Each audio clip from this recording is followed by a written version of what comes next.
E aí, pessoal, tudo belezinha? Mister Darkness aqui novamente para outro react. Bora lá, bora lá.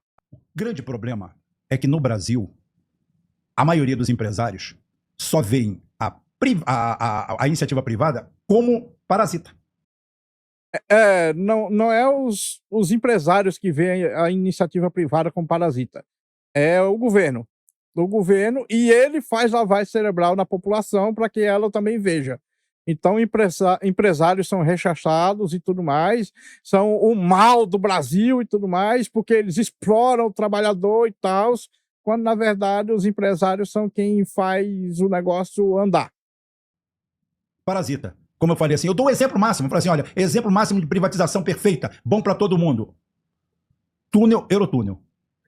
Ligar a França à Inglaterra. Aí é o seguinte, fizeram a conta lá, levaram pro governo, o governo chegou para ele e falou assim, parabéns, eu não tenho dinheiro para isso aí, tá? Sim. Vocês fazem. Aí é o seguinte, eles pegaram a concessão do governo de 99 anos, acho que é renovável para 99, tá? Fizeram, gastaram mais de 100 bilhões de dólares. Projeto difícil. Difícil. Criando uma situação. Você imagina, naquela época, isso daí foi em 98, eu acho que foi concluído, né? Foi em 98? Eu achava que era mais cedo, mas tudo bem. Mas é o seguinte, eu acho que foi, dá até para ver. Cara, eu tive lá. Não, e outra coisa, eles se encontraram embaixo do mar. Caralho, eles conseguiram se encontrar embaixo do mar. Então, tipo, foi um negócio feito para ser eficiente mesmo, né? Porque eu lembro que lá nos Estados Unidos teve um negócio lá de fazer ferrovia, mas como eles ganhavam por quilômetro de ferrovia, então eles não tentavam ir retinho para ser eficiente, sabe? Então eles faziam umas curvas do caralho o máximo possível para ter o máximo de quilometragem de ferrovia, para quando fosse o momento de se encontrar, tivesse gasto um monte de coisa, mas eles, eu acho que não conseguiram se encontrar direito não, por causa desses desvios.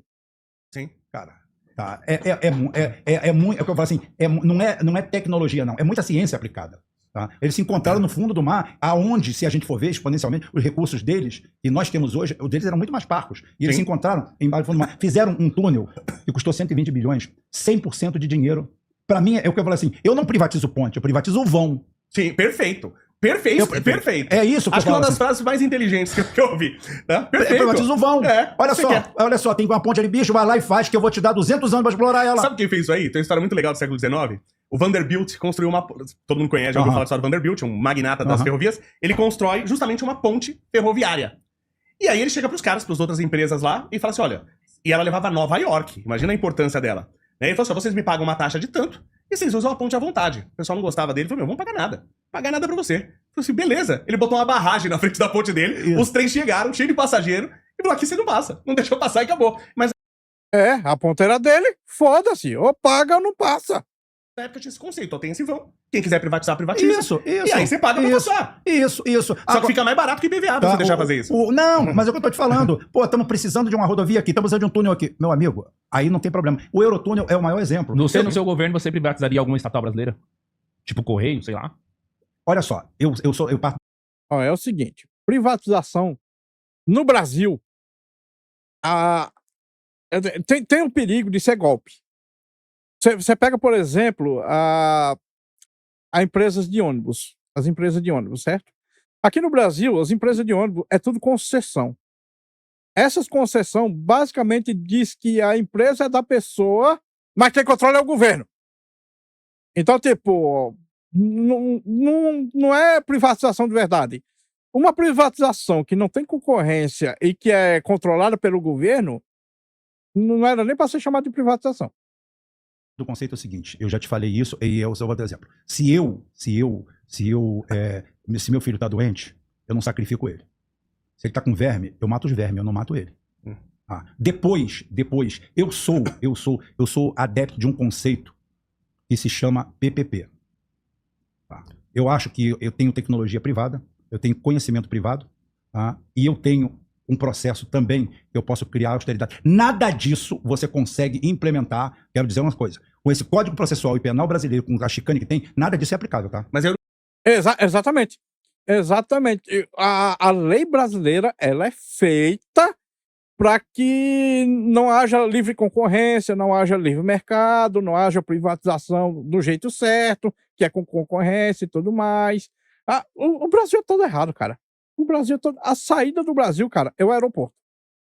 Eu entendi como funciona a PPP. Porque você falou assim, ó, eu tenho dinheiro privado, conhecimento privado, então o público entra com o quê? Não, o público entra muitas vezes com a concessão, entra com impostos, entra com dinheiro também. O dinheiro não precisa vir só inercialmente de um lugar. Você teria um custo e você pode diluir esse custo. Porque senão você assume dívida, o Estado assume dívida. Exatamente. Você tem que verticalizar isso aí. Agora que eu falo, dentro do conjunto, do arcabouço jurídico que nós temos no Brasil, nada disso é aplicável. Porque tudo que você escreve aqui, antes de eu pegar o elevador e descer, já foi caçado, já mudou o interesse de um, de outro, e o cara chega lá e fala assim, porra, eu que tenho que participar dessa bocada aí, então me bota pra fora. Aí o cara vai, inventa um argumento qualquer aí o cara inventa lá uma coisa, inventa que tem uma mosca azul do rabo vermelho ali. Só que a gente tem tá que ser numa cansado. discussão que ela, na essência, tá errada, do privado e público, porque privatização não resolve problema nenhum. Tem, inclusive, uma história tal, que é contada para exemplificar, que fala de um reino onde o povo exige que o rei privatize as suas terras. E ele cede o povo. Aposto que esse rei privatizou, dando tudo pros amiguinhos. Dá no mesmo. E ele pega e ele dá todas as suas terras, vende todas as suas terras para os seus parentes. Dito e feito, sabia. É a mesma coisa aqui no Brasil. Mesma coisa aqui no Brasil. Então as pessoas agora, em vez de pagar aluguel para o Estado, elas pagavam para os parentes do rei. Não mudou nada. Então qual que é a solução sempre? Independente de privado, não tem problema ter a Petrobras. Não tem problema ter o correio público, desde que o mercado seja aberto. Mas o Brasil não gosta de mercado livre. Não gosta de iniciativa privada. O governo, ele quer ter o controle sobre tudo, que é para poder roubar todos. O que resolve é abrir o mercado. A privatização por si só, ela até potencializa a propina. E outra coisa, a moralidade. Por exemplo, existe um conceito básico na China, entre o governo participar lá. Tem bilionários. A fábrica de bilionários hoje está na China. Tá? Agora, a Rússia ainda é o país que tem mais bilionário? Não, você que é dessa área? Não, a China. Não? A China tem mais bilionário que o russo? E a velocidade com que ele... É que os bilionários russos estão morrendo muito. Eles escorregam muito da sacada, né? As sacadas lá tem algum problema de engenharia. As sacadas russas, cara, toda hora você vê alguém... meu Deus, o general caiu da escada. Caiu da janela ali. Caiu 30 andares. Que pena. A gente precisa fazer um estudo lá. Mas eu vi um livro.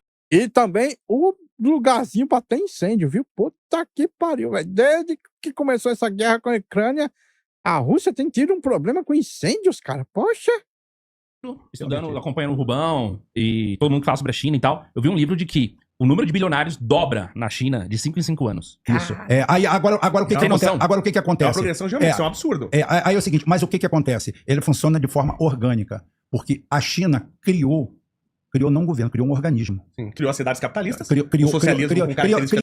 Ela criou umas cidades que são super capitalistas lá, a China. E olha que o governo é comunista, viu? É o Partido Comunista Chinês. É o PCC.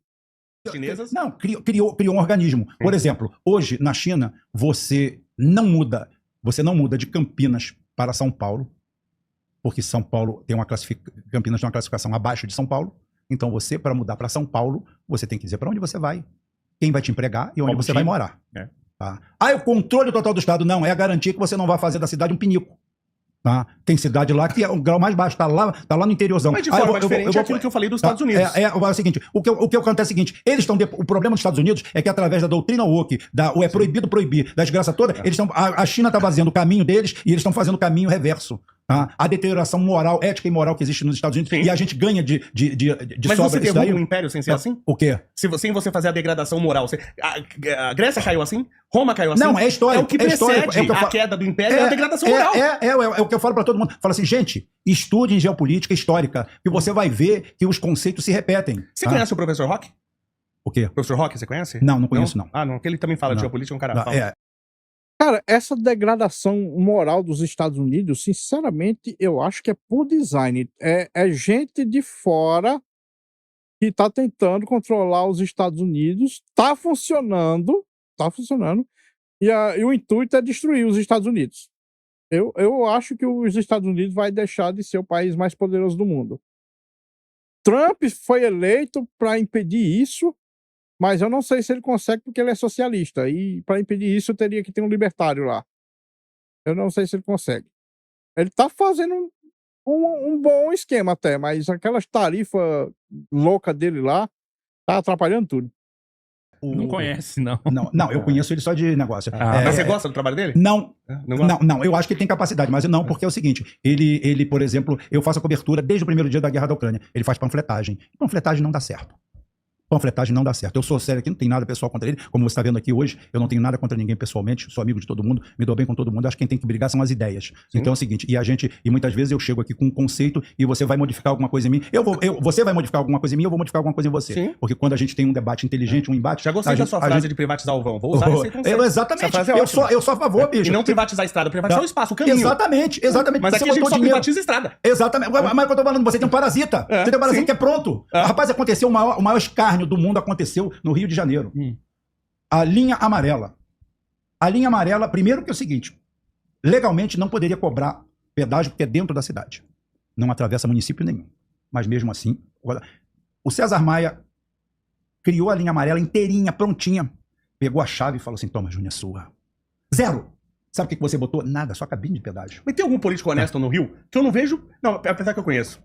Não, mas se a gente pegar os governadores... Não, político honesto até tem, de certo modo, mas o fato deles entrarem na política já não é bom sinal, de certo modo também. O negócio é, um político honesto não vai conseguir colocar as suas ideias para frente, porque para ele colocar as suas ideias para frente, ele tem que convencer os outros políticos e tal. Para ele convencer os outros, ele tem que molhar a mão.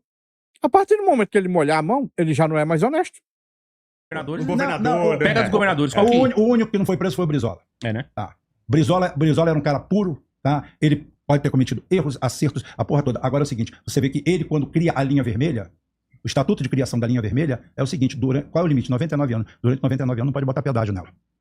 É uma linha. E outra coisa, tecnicamente ela poderia receber pedágio porque ela atravessa municípios. Tá? Ela vai até a entrada da Dutra ali, passa por Caxias. Então é o seguinte, a linha amarela não. O César Maia entregou. Prontinho. O César Maia, quem conhece o César Maia é Construtora São Marcos. Mas olha só as sacanagens que são feitas aqui no Brasil. Por exemplo, questão de energia elétrica. Foi dado concessão para a empresa tal de energia elétrica. É uma história que eu... Foi dado concessão. Você já sabe que não é privatização decente. Vi assim de gente de lá meio por cima, assim, não pode falar direito, né? Então foi dada a concessão de energia elétrica por 20 anos para a empresa privada. E aí era para ter outra concessão, mas aí não teve tempo. O Estado tá muito ocupado, não teve tempo. Aí o que eles fizeram? Prorrogaram. Mas a taxa que o cara colocou na energia elétrica, ele colocou aquela taxa considerando que ele ia ficar 20 anos podendo aquilo. Se ele vai ficar 30, se ele vai receber por muito mais tempo, a taxa tem que ser menor. É claro. Mas a taxa não diminuiu. Claro que não, claro que então não. Então a gente é roubado em absolutamente tudo nesse país. Tudo. Concordo. Eu tô falando assim, sabe o que a gente precisa? A gente precisa de um choque de ordem. O choque de ordem. Alguém tem que chegar e falar assim, parou. Bom, pessoal, esse vídeo fica por aqui. Muito obrigado por terem assistido até o fim. Não se esqueçam de deixar o like, se inscrever no canal e comentar com suas opiniões. Considerem também ativar o sininho para serem notificados das lives e vídeos. Meu nome é Mr. Zaknis, um grande abraço por trás com muito carinho e até a próxima. Fui!